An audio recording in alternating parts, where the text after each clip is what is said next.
Exactly. So I'm going to start now. My name is Daniel, as Valentina already said. And today I want to talk about how we can build bridges by generating our REST API clients using the OpenAPI specification in our Flutter applications. So, might sound like a pretty interesting topic, but who actually is this guy that is talking here?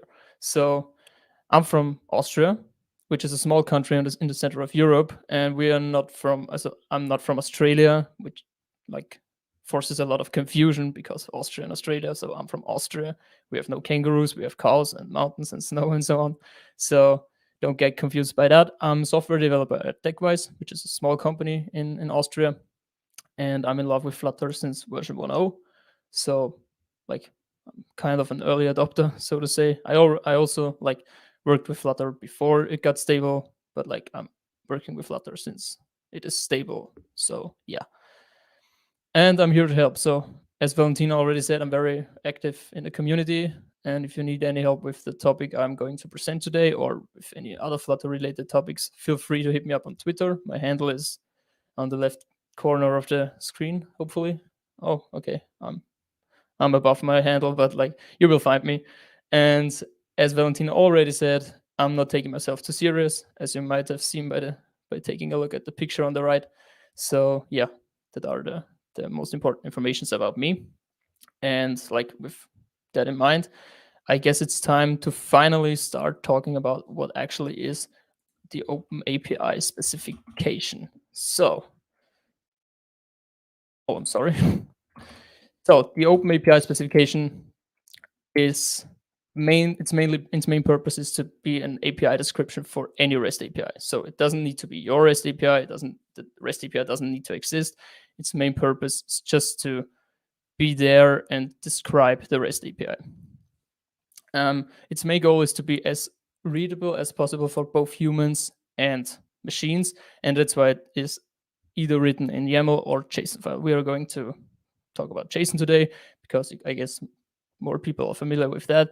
And by having such a simple scheme, it is very easy to determine how an API works without knowing anything about the implementation behind it. So which backend framework is used, or who developed it, or yeah, that's just not important. Its main goal is to be as easy to read as possible and as easy to understand as possible. A few of you might have heard the term Swagger before. The OpenAPI specification was previously named the Swagger specification until it got renamed, but we will come to that a little bit later. And being like a description for an API, it is the base for a lot of third-party tools. So there are a lot of third-party tools that are built around the OpenAPI specification, like Swagger. But as I said, we will come to that later. And yeah, there are a lot of use cases where you would like to build a third-party tool around the OpenAPI specification, for example, for documentation purposes, or like for editing, or like for code generation purposes, which is the topic of today. But yeah, there are a lot of third-party tools around that. And its current version is version 3.1.0. So it already got 3 revisions since its existence in 2010. And like by considering it just a description for an API, you can think of it like a very, very, very low level interface for your REST API. So that just describes how the REST API works, what the REST API needs to work, and that's it. And that's the OpenAPI specification.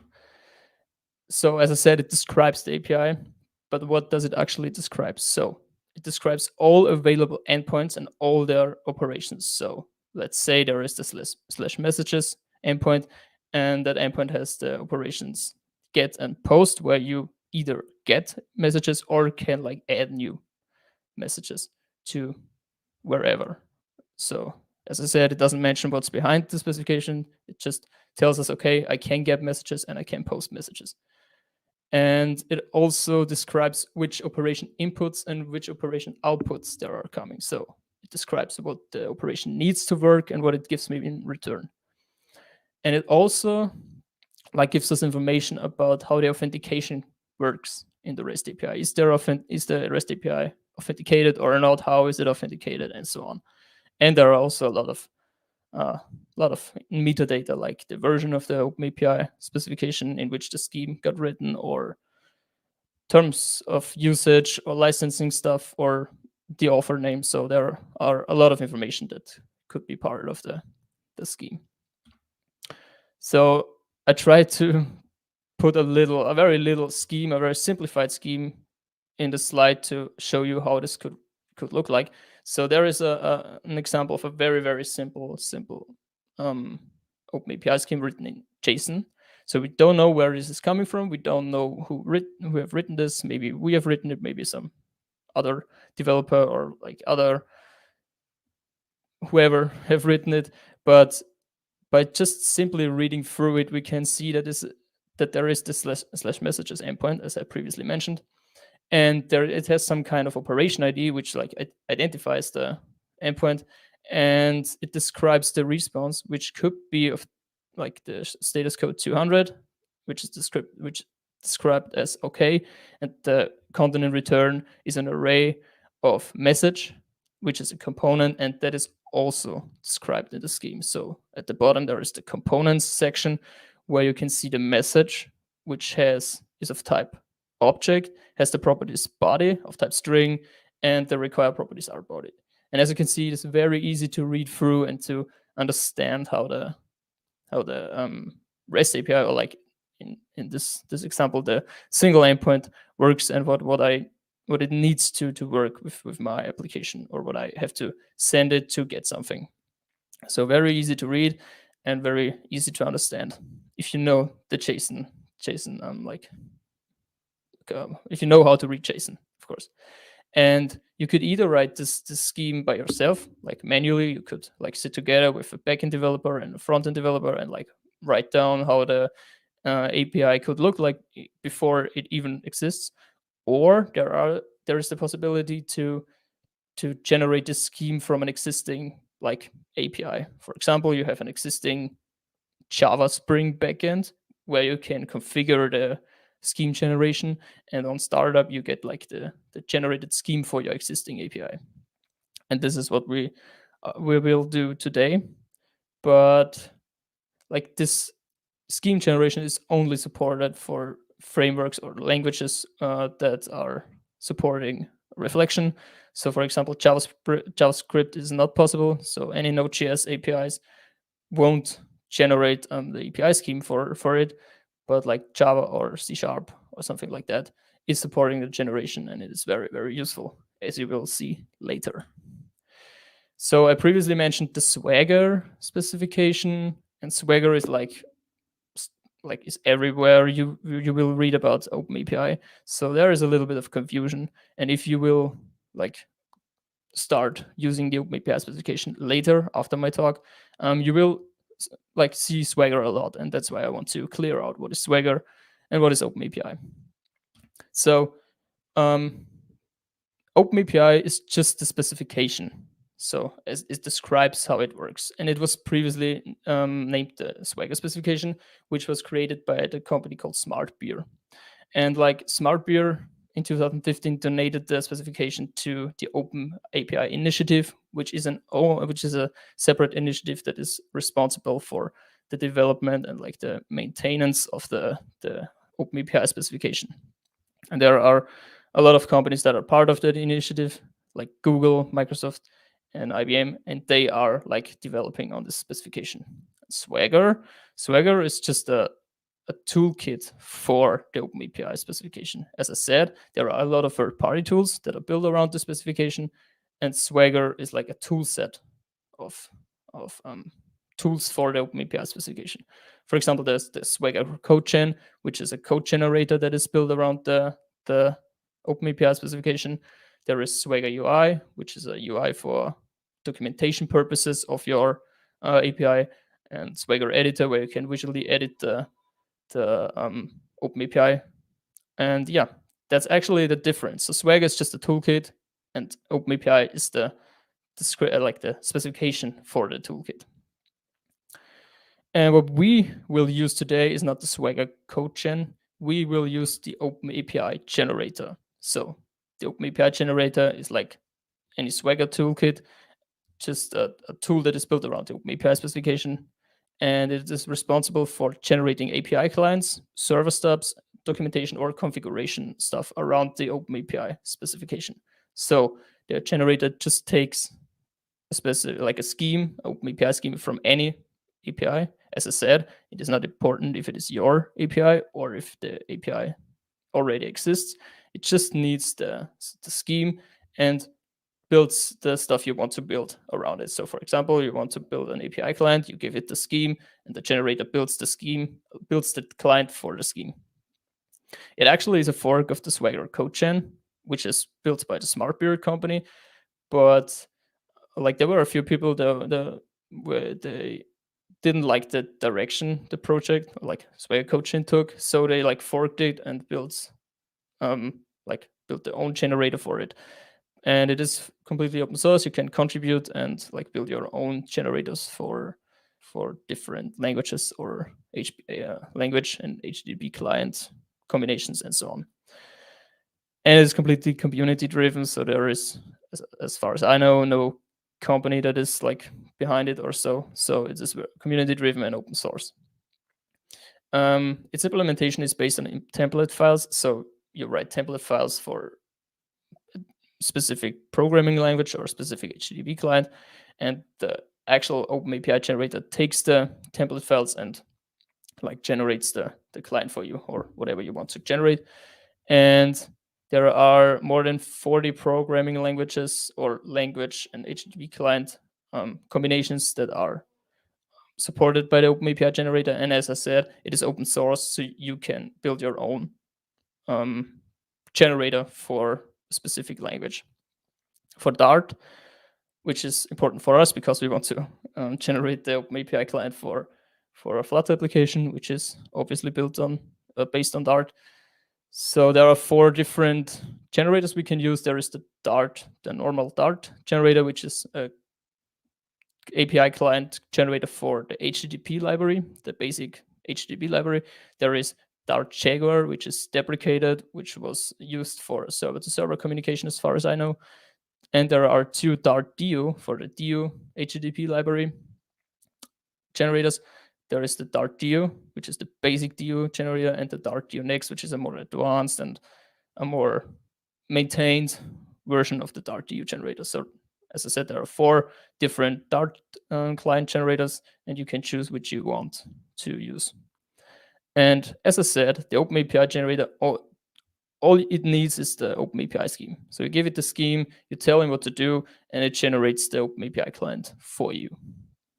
So the implementation behind it doesn't matter at all. It doesn't matter if it is built in Java Spring or is Node.js backend or something like that. All that matters is the OpenAPI scheme that you give to the generator. And yeah, with that in mind, I guess that was way too much theory for today, and now we will dive deeper into finally working with it. So what we are going to build today is a very, very simple application. So I have a Flutter application that will list all my favorite books. So I have not many favorite books because I'm sadly not a big reader, as you will see in a second when we finally list the books. But I will list my books that I like and that I enjoy reading. And if I click on a book, I will fetch the details for the book. And that's what we're going to build today. So the UI and everything is like done by me before, but I just want to show you how you can like connect your Flutter application to the backend by using the OpenAPI client that you generated from the scheme that describes the backend. And therefore, we will like look at the use case that we are facing a lot. So I will try to simulate how a backend team and a front-end team could work together by telling the backend team, so we need the endpoint for the details of the book. Please write it for me, and we are generating the endpoint later on and use it in our application. So we have our Flutter application, and I also like set up a very simple Java Spring application. You won't see much code here because it is not Dart and it will be out of scope for today. But just to know we use a Java Spring application which is already configured to generate the OpenAPI scheme for us. So it will generate the OpenAPI scheme on startup. And I also built Swagger, like configured Swagger UI, which will be a very simple and very easy to read documentation for our API that is generated around the OpenAPI scheme the backend will generate. So with that in mind, I will show you the setup on the Flutter part. So I have a very simple OpenAPI folder. There are 3 files that are very, very important for the whole generation process. And I will start with the code chain config. So as I said, like the OpenAPI generator is just a generator that is based on template files. And the generator is a Java written program. So you can like execute the Java program, tell him generate this, give it the OpenAPI scheme and generate the OpenAPI client for me. And therefore you can also like specify a code chain config file where you like can you configure the generated OpenAPI client a little bit more. So you can like customize the way it will generate the client for you. So that's the code chain config file. We give this code this config file to our generator, and it will look at it and like build the OpenAPI client based on the configuration. And there's also a Docker Compose. As I previously said, the OpenAPI generator is just a Java program which you can install by using the CLI on your local machine, or by like running it in a Docker container, which we are doing here because I think it's more safe to use it in a container, so you have no version mismatches between different developers and so on. So the Docker Compose file is just responsible for spawning a Docker container, which is using the OpenAPI Generator CLI image, where the OpenAPI Generator is already pre-installed for us. And on startup, or when the Docker containers get spawned, it just executes this Java command. So it just executes the Open Generator CLI, where I tell it generate by specifying an URL here. So this URL is very important. And what this URL does is our backend on startup exposes in development mode a very simple endpoint, which is this endpoint here, the v3/API docs endpoint, where it will return the OpenAPI scheme as a JSON to us. So the generator like communicates with our generated OpenAPI scheme by just going to the endpoint our backend is exposing. And you could either like do it as we are doing it here by specifying a URL where the OpenAPI scheme of the API that we are going to generate is, or you can like specify a file or JSON file where that you can give to the OpenAPI generator and say, okay, generate the client for this file, for this JSON file. And here with -g, we can specify the generator we are going to use. So we are using the Dart DU next because I like Dart. I like DU, and I think it's a very good HTTP library. And so we are going to use the Dart DU next generator, which we specify in this command. And there are a few other things that we can like specify, but that's not important for now. And we also have a volume, which points to generate a file inside where we are now. So there will be a generated folder after the generation. And we also pass the code chain config file as a volume to the Docker container, so the generator can find it inside the container and like look at it before its generation. And I also have written a very simple shell script where everything gets executed for us without like typing a lot of commands. So first of all, we remove the generated folder that gets generated by the OpenAPI generator. Then we like spawn our Docker container where the OpenAPI generator is located in. And then because the OpenAPI generator will generate a separate package for us. So the API client will be a separate package, and its JSON serialization is built based on build value, which is a library for managing JSON serialization. That's why we have to like run the build runner build commands inside our generated folder to actually like finish the build value generation, so we can use it without any further work. And that's everything we are going to execute to generate our API for us. And yeah, so to generate our API client for us, of course. So first of all, as I previously mentioned, we will start our backend because our backend will generate the OpenAPI scheme for us on startup. So it already got started. 1.9 seconds is very good. And I have like, just to be quicker, I added 2 links here. I configured my backend to expose the Swagger documentation, so the UI part on this URL, and my OpenAPI scheme will be available under this URL. First of all, we will look at the generated documentation. As you can see, this is the Swagger UI. It got generated by the backend for the OpenAPI specification that it also generated for us.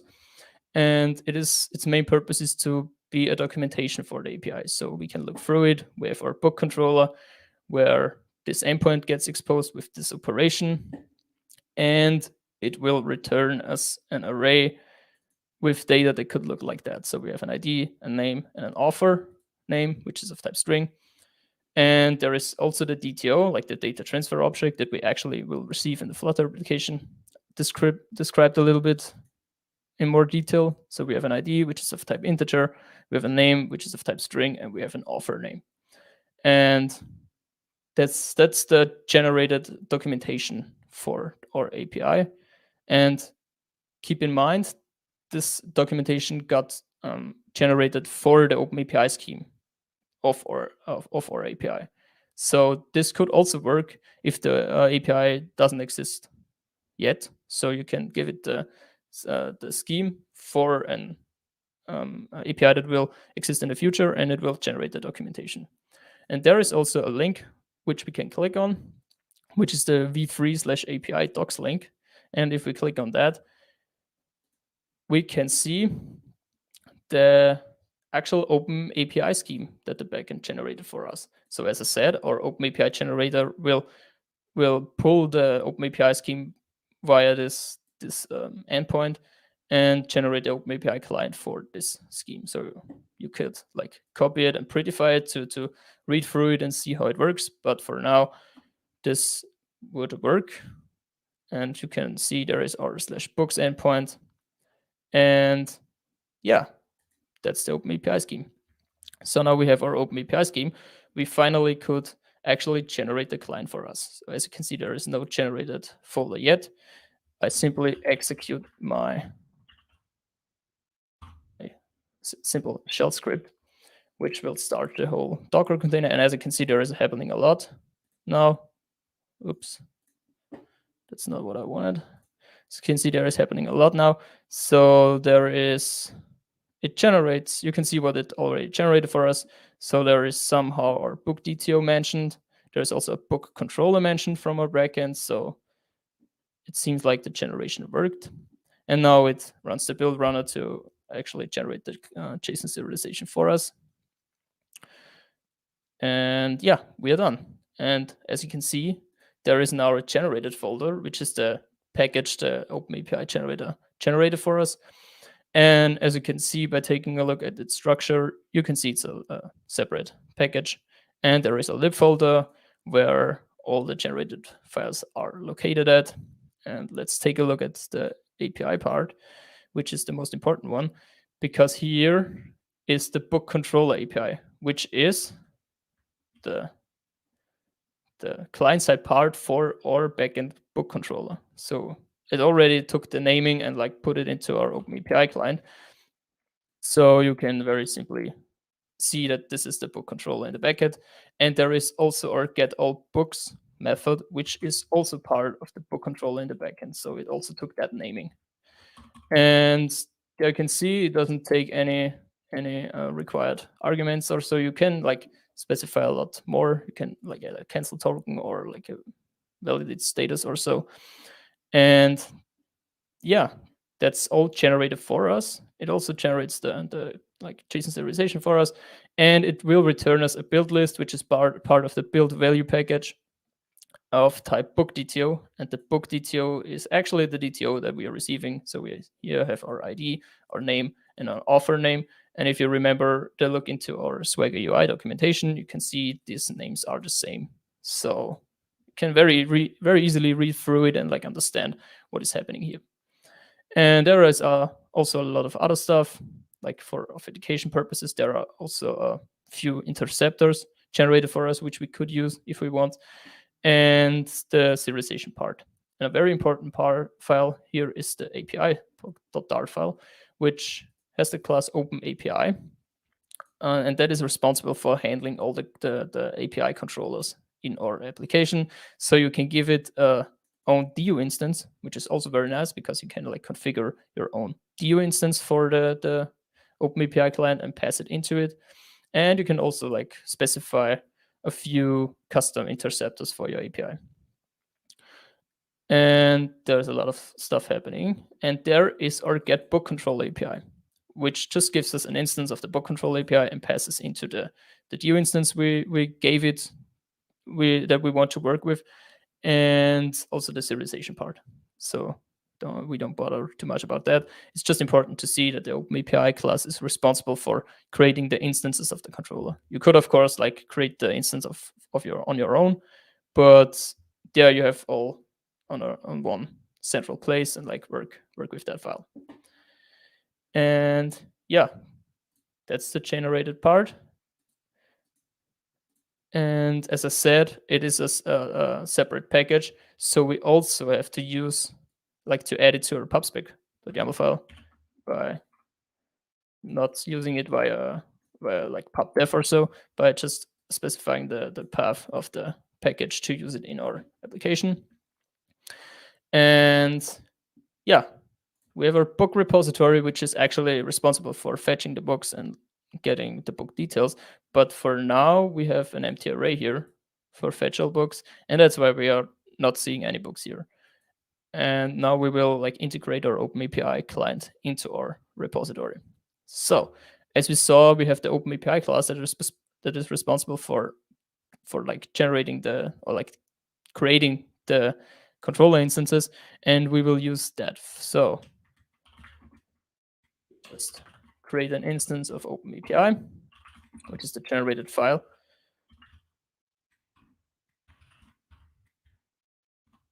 OpenAPI, and here we can like give it our own view instance, which I already created. I gave it a base URL that is pointing to our backend.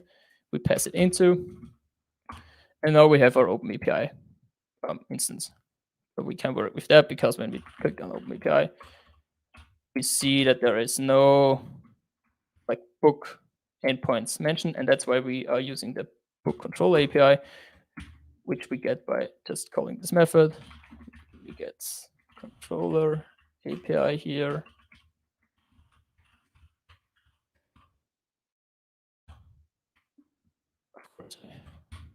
Yeah.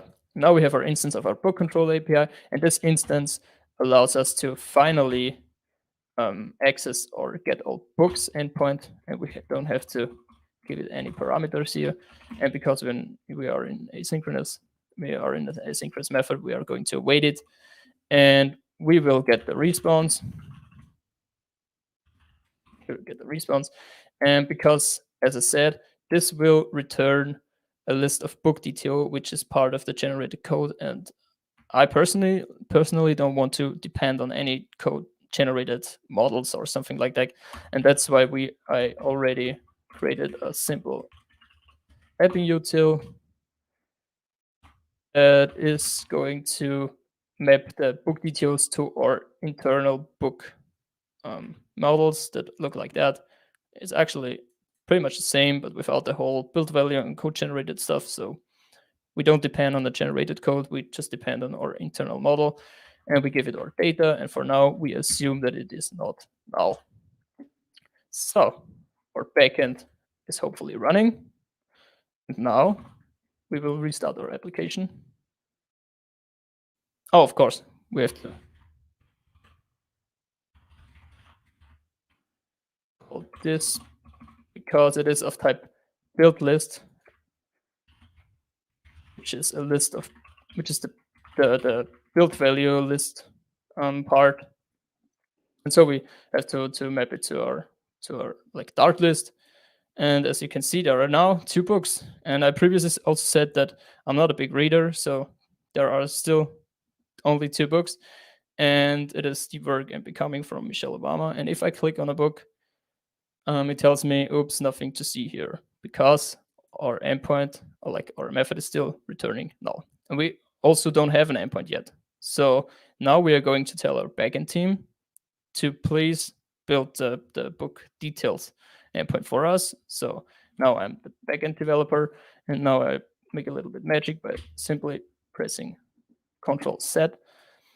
And now there is another method, which is the get book details for ID, that gets an ID as part of the URL, and like gets the book from wherever it is located, even if it's in a database or it is hard coded in the servers, and maps it to the book details DTO. So we are getting a book details DTO, which has a little bit more information about the book.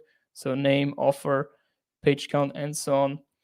And our backend, remember, is configured to generate the OpenAPI scheme for our API by simply starting the backend. So we are going to do this now.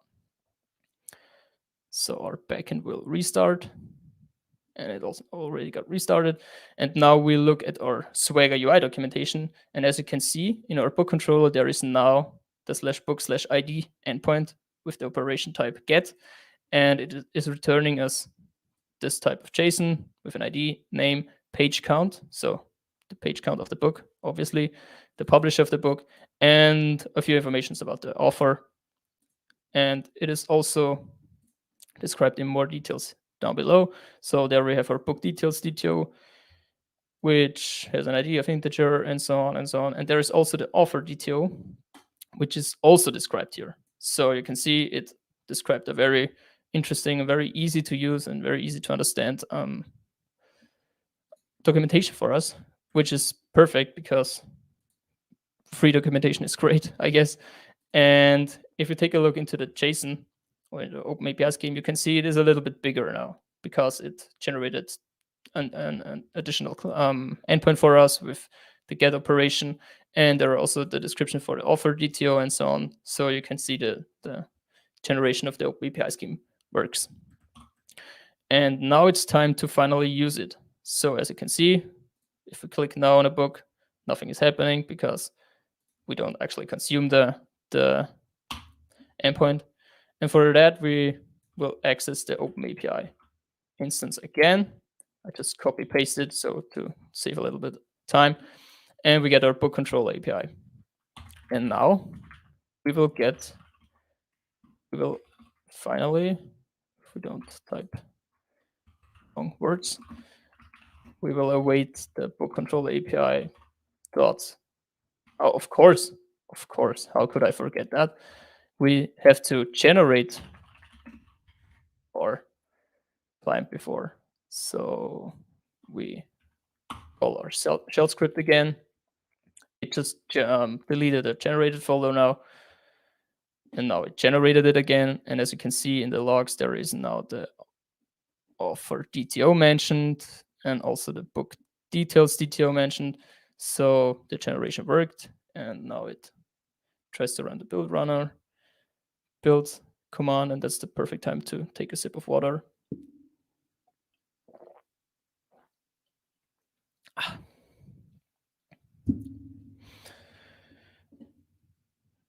And it got generated.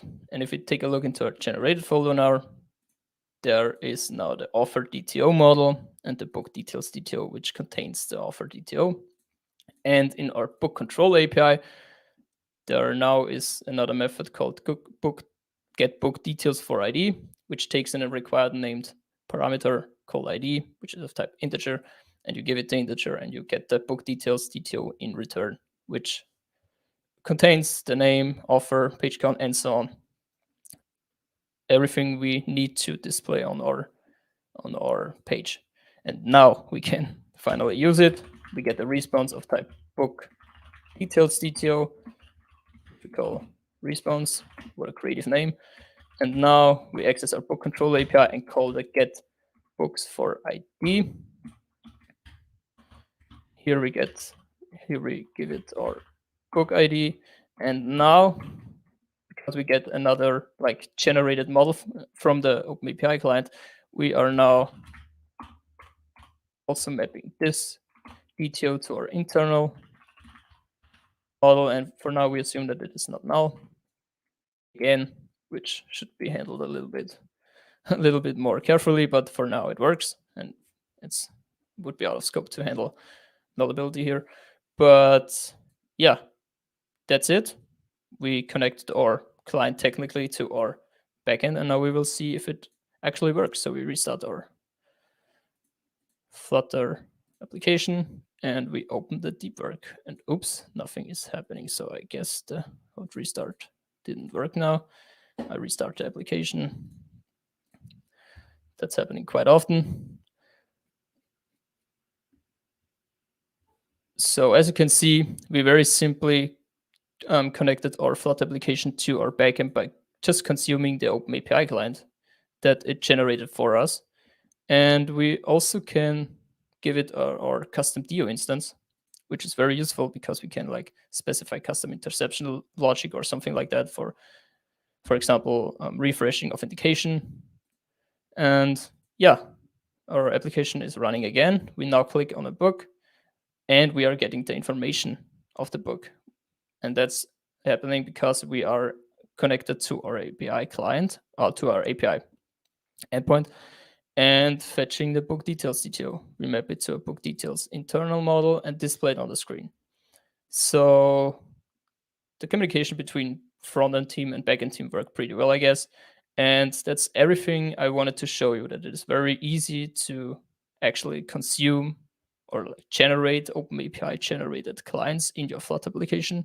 And it is also very important to understand that it is not just for Flutter, but you can like build the OpenAPI client for any client framework, language, or so on. So you can also generate the client for, let's say, JavaScript, so you can consume it that.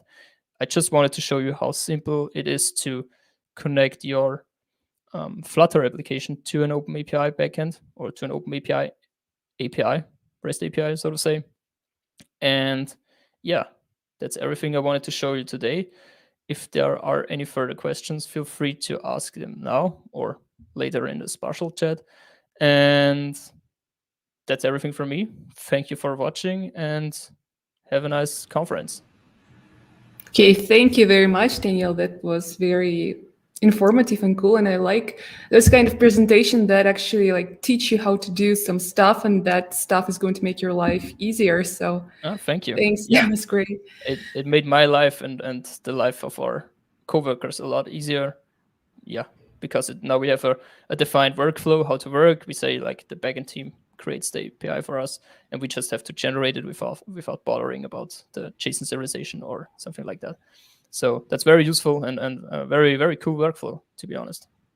Yeah. Yeah. Okay. And we have some questions from the chat. Oh, cool. Yeah, and the first question is, how do you handle custom error in REST API? Like when you detect a duplicate post created by a spammer and you want to respond to the user that redundant posts are not allowed? Oh, okay. I hope I understand the question.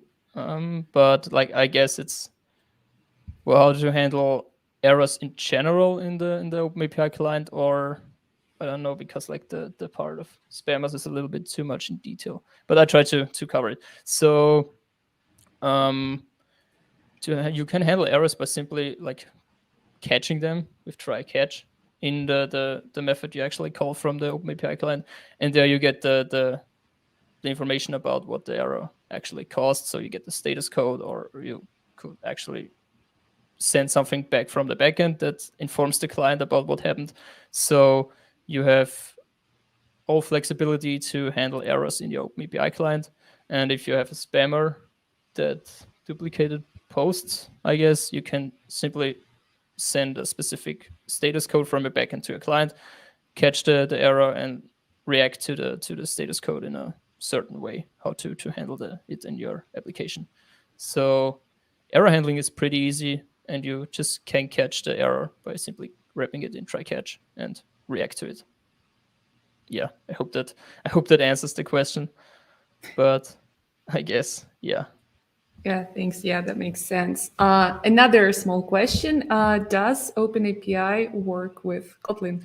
Yes, and Kotlin is even cooler because now with Kotlin and Dart you have like null safety on both sides, and the DTOs or the models that are generated by the OpenAPI client will be null safe, which is very very cool because it's a lot easier to map null safe DTOs to null safe models in your application instead of mapping nullable DTOs to not null safe models in your application. So Kotlin works pretty fine, and we in our company are also switching to Kotlin instead of Java. So it works, and it works great.